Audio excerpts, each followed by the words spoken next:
Okulota ensenene kitegeeza ki? Okay? Ekintu kino bangi bakyebuuza, kitegeeza ki? Okulota ensenene kitegeeza mukisa. Ekituuka ku nsenene z'omu kirooto ge gaba amakulu g'ekirooto ekyo. So okulota ng'olaba ensenene zo bazibbye, kitegeeza nti mukwano gwange omukisa gubbibwa.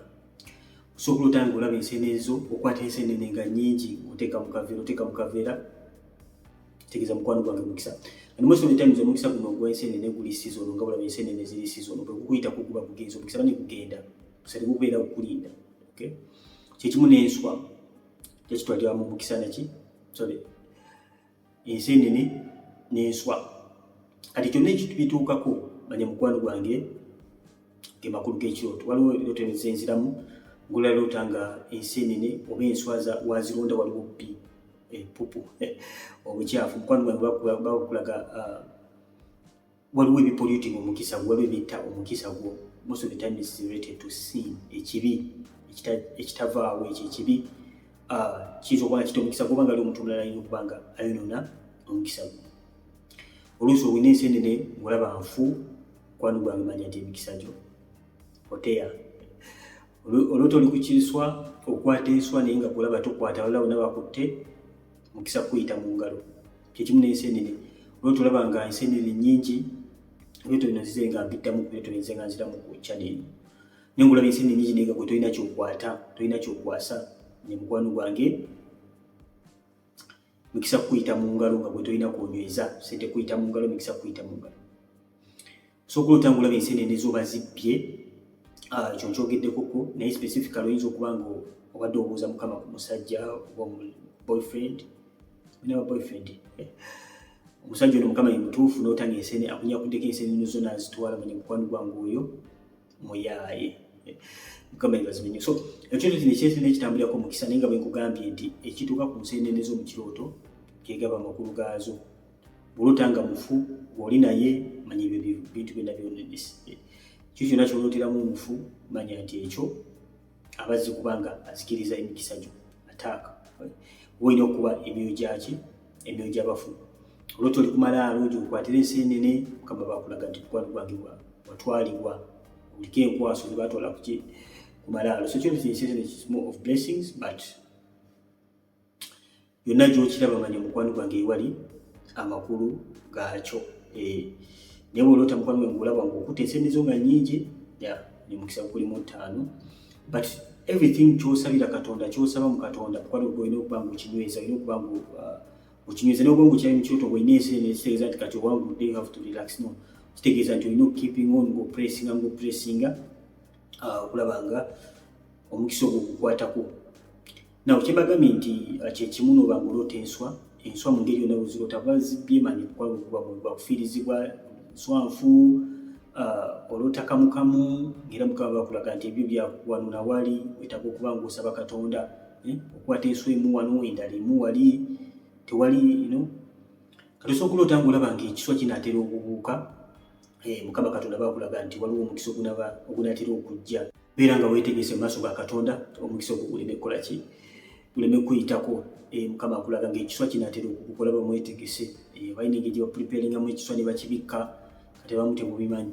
Naye ffe ababeerako mu kyalo tubimanyi, bw'obikka ekiswa n'oteekako blanketi, n'oteekako n'akasepiki ebbali n'olulagala, enswa zikuba slide nga biziyingira muli munda.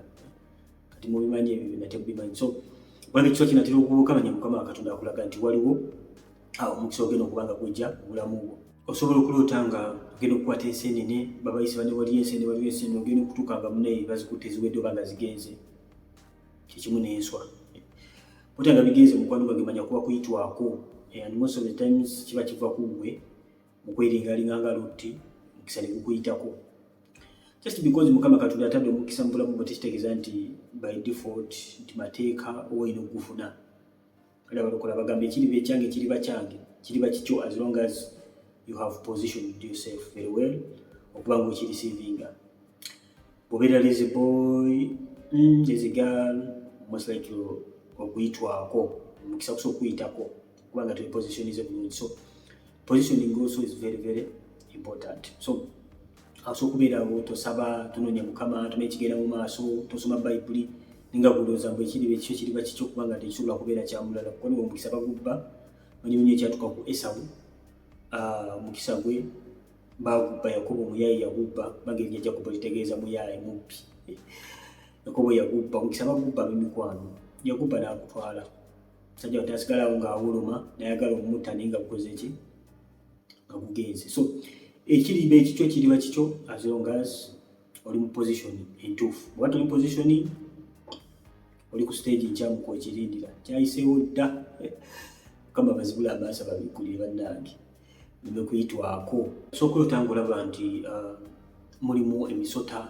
oluusi oba ogenda kukwata nseenene oba nswa nolaba omusota ne gukulemesa that is a hindrance mukama bakulaga nti waliwo omwoyo okukuziyiza waliwo ebikuziyiza sometimes gasobola okubeera amalogo sometimes okubeera just hindering speech monitoring speech nekyo ndowooza n'omusaayi nga gikuziyiza okuba ng'okwata ku mukisa wadde ogenda kukwata enswa oba enseenene ng'olaba omusota waliwo yapeezako ekyoto ng'alaba waliwo ekimotoka ekimu ekiyise mu maaso wagenda kukwata nseenene nga waliwo kibaasi kitruka kimu ekiyise mu maaso that is also hindering spirit omwoyo oguhindaringa waliwo image tuhindaringa ekitulemesa ekituziyiza okuba nga tukwata ku ekyo kitulina okuba nga tukwatako so obola ekintu nekikiyise mu maaso ogenda kukwata enseenene at the same time oba waliwo sekyanswa manyi mukwano gwange ekitiro ebeera hindering spirit ekintu kyonna kiraba ekiziyiza nota kintu kyonna ng'olaba kikutiisa mpologoma biki byonna biyinza okuba ng'oloose olaba bikuziyiza okuba ng'okwata enseenene zo manyi mukwano gwange ogwo obeera mwoyo gwa hindrance and most of the times abamu mulooto oli enseenene okuba nga oli enseenene si kirooto kirungi nnyo kitambulako omwoyo gw'okufiirizibwa oli enswa n'okulya enseenene most of the time kitambulako omwoyo gwaki gw'okufiirizibwa ebirooto ebisinga ebyokulya si birooto birungi nnyo ab'emikwano ebeera nga Esawu yakola ki eyali akagoyo n'atunda obusika bwe so most of the time ebirooto ebyokulya most of them tutako omwoyo waki wakufiirizibwa n'ebirooto bingi nnyo bye nayogera ebikwatagana ku mukisa osobola okuba nga onoonya video ze nakola ebirooto ebiraga omukisa Brothers TV ojja kuba nga oyogera okuba nga onyonnyoka okoze video ziwerako ddala ebirooto ebikwatagana ku ssente ebikwatagana ku mbwa bizi oluto ovuga mmotoka avuga baasi so okoze video ziwerako ddala zikwatagana ku birooto nga ziri so educative so teekamu kyonna kyoyagala mu YouTube ojja kuba nga otegeera ebirooto bino kibitegeeza topics endala zenze nkolako nabasuubiza nti ngenda bakola video ekwatagana ku nnaku like number 7, number 14, number 1, number 2, number 3, number 4, number 8 video egenda kubanga efuluma sawa yonna kale mikwano mbeere bulungi mweraba stay blessed